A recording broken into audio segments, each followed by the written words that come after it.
કેશોદ પોલીસે ધાર વિસ્તારમાંથી 8 જુગારીઓને ઝડપી લીધા હતા. કેશોદ પોલીસ સ્ટેશન વિસ્તારમાં મકર સંક્રાંતિ નિમિત્તે કાયદો વ્યવસ્થાની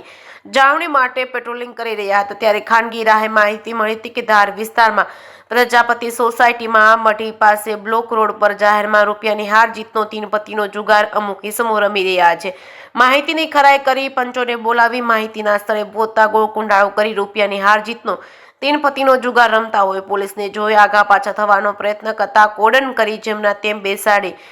પંચોની રૂબરૂમાં પૂછપરછ કરતા સંજયભાઈ નામુભાઈ છેલાવડા ઉંમર વર્ષ 34 રહેવાસી પ્રજાપતિ સોસાયટી, વિજયભાઈ નામુભાઈ છેલાવડા ઉંમર વર્ષ 37 રહેવાસી પ્રજાપતિ સોસાયટી, પિયુષભાઈ મનસુખભાઈ ગઢિયા ઉંમર વર્ષ 33 રહેવાસી ધાર વિસ્તાર, વિજયભાઈ કરશનભાઈ બાબરિયા ઉંમર વર્ષ 40 રહેવાસી પ્રજાપતિ સોસાયટી,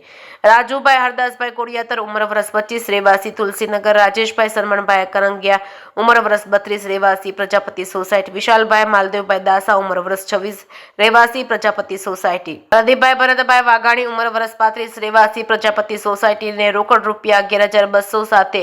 ઝડપી જુગારધારાની કલમ હેઠળ ધોરણસરની કાર્યવાહી હાથ ધરવામાં આવી હતી. કેશોદ પોલીસે એરપોર્ટ રોડ પર ધાર વિસ્તારમાંથી 8 જુગારીઓને ઝડપી લીધા બાદ અંગ ઝડતીમાં એક મોબાઈલ ન મળી આવતા કંઈક રનાયું હોવાની ચર્ચાઈ રહ્યું છે. કે સિંગુ સાથે રાજુ પંડ્યા, કેશોદ.